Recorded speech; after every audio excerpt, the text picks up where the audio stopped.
Kenawawi Banten. Kenawawi Banten itu adalah gurune Mbah Khalil Bangkalan. Mbah Khalil Bangkalan itu saking Pangeran Syarif Sulaiman saking Cirebon, Pak. Niku Syarif Mbah Khalil niku putra Kanjeng Nabi.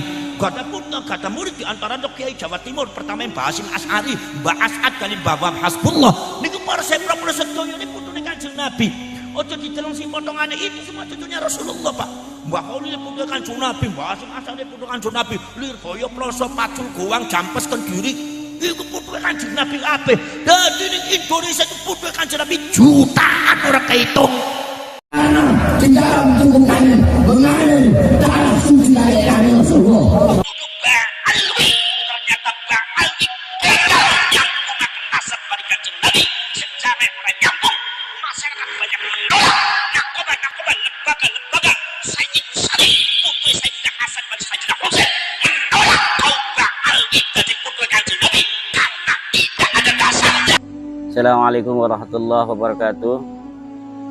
Terkait adanya permintaan dari beberapa lora, beberapa gus yang ada di Jember tentang pertanyaan apa yang melatar belakangi saya di dalam penelitian tentang nasab para habaib, maka dapat saya jawab bahwa yang melatar belakangi saya di dalam meneliti nasab habaib ini adalah ketika adanya fenomena-fenomena di depan publik, pengakuan-pengakuan dari seseorang yang mengaku sebagai keturunan daripada Kanjeng Nabi besar Muhammad sallallahu alaihi wasallam.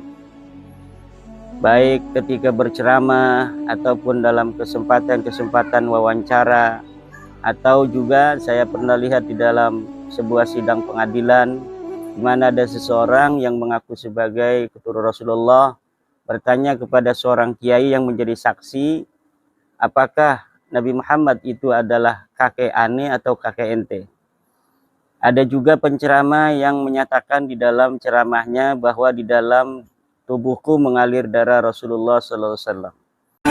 Di dalam tunggungan mengalir darah suci dari Rasulullah. Di dalam tunggungan mengalir darah suci dari Rasulullah. Sementara menurut hemat kami, antara pengakuan dengan akhlak-akhlaknya tidak linier.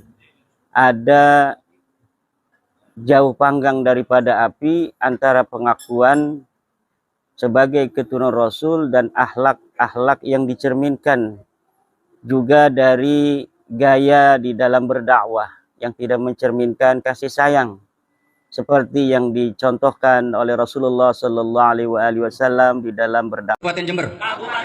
Kami keluarga besar Bani Rancang Kabupaten Jember menyatakan sikap.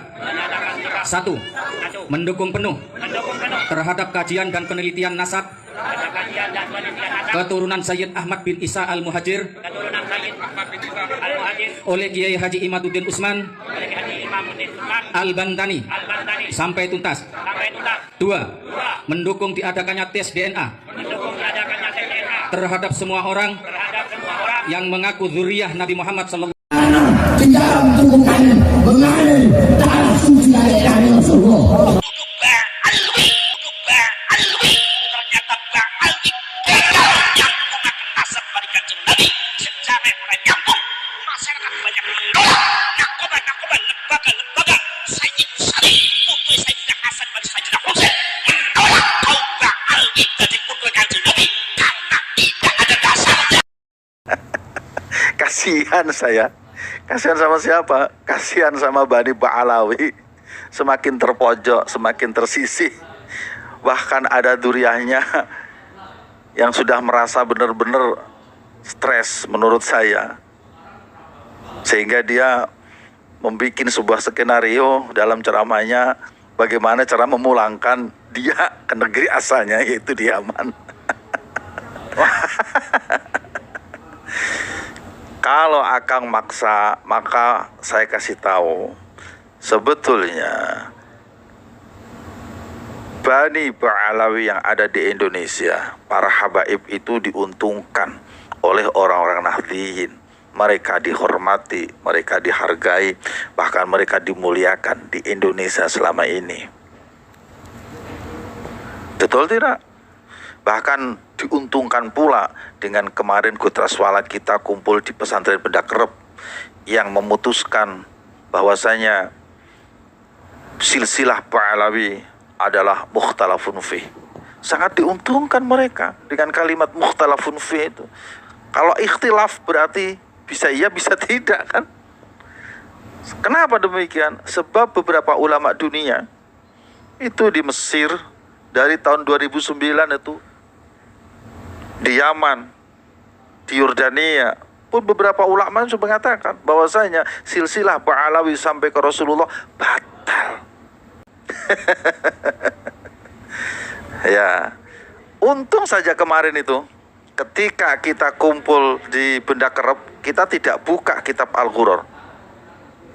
Oh, kalau kita buka kitab Al-Ghuror, makin tidak masuk akal tentang silsilah Ba'alawi sampai ke Rasulullah Muhammad sallallahu alaihi wasallam. Ini nggak masuk akalnya di mana? Bayangkan, pada halaman 115 di dalam kitab tersebut, penentuan nasab Ba'alawi sampai ke Rasulullah itu hanya ditentukan melalui mimpi. Yang mimpi siapa? Lalu disebutkan juga di kitab tersebut di halaman 108 bahwasanya ada seorang ulama namanya Syekh Abdullah bin Alwi bin Faqih Muqaddam. Ada seorang ulama, ini juga gak disebutkan lagi ulamanya siapa, yang bermimpi ketemu Rasulullah, menyatakan bahwasanya Ba'alawi adalah dzurriyyah Nabi sallallahu alaihi wasallam.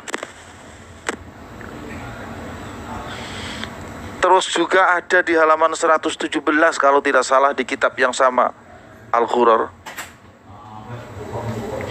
Itu yang menentukan penentuan nasab justru melalui orang lain, padahal saudaranya ada di situ. Ada seorang yang datang ke Basrah namanya Ali. Beliau ke Basrah bertanya kepada seseorang imam, seorang qadhi di sana. Padahal di Basrah itu mestinya dia punya saudara namanya Muhammad dan Husain. Karena Ali, Muhammad dan Husain itu tiga-tiganya adalah putra dari Ahmad. Ahmad itu adalah keluarga dari Basrah. Mereka tinggal di Basrah. Jadi kalau seandainya Ali datang ke Basrah, itu mestinya dia menemui Muhammad, menemui Husain. Dan itu terjadi pada abad ke-6. Menurut saya abad ke-6 itu dzurriyyah Nabi yang ada di situ mestinya sudah banyak. Kenapa tidak menemukan satupun dari saudaranya? Bahkan nanyanya kepada seorang imam yang itu orang lain, bukan dari dzurriyyah Nabi atau bukan dari dzurriyyah mereka. Jadi sesuatu yang menurut saya mestinya tidak ada diadakan di kitab Al-Ghuror itu. Dan sampean Kang boleh baca nanti kitab ini. Itu yang menulisnya justru dari Bani Ba'alawi sendiri.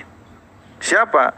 Yang menulisnya itu adalah Muhammad Ali bin Alwi-Khirid yang wafat tahun 960 Hijriah.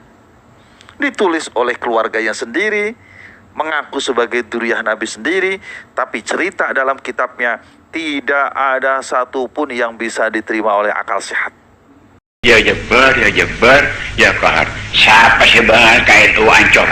Ya Jabbar, ya Qahar. Siapa sebenarnya KNU Ancol? Ya Jabbar, ya Qahar. Siapa sebenarnya KNU Ancol? Ya Jabbar, ya Qahar. Siapa sebenarnya KNU Ancol? Ya Jabbar, ya Qahar. Siapa sebenarnya KNU Ancol?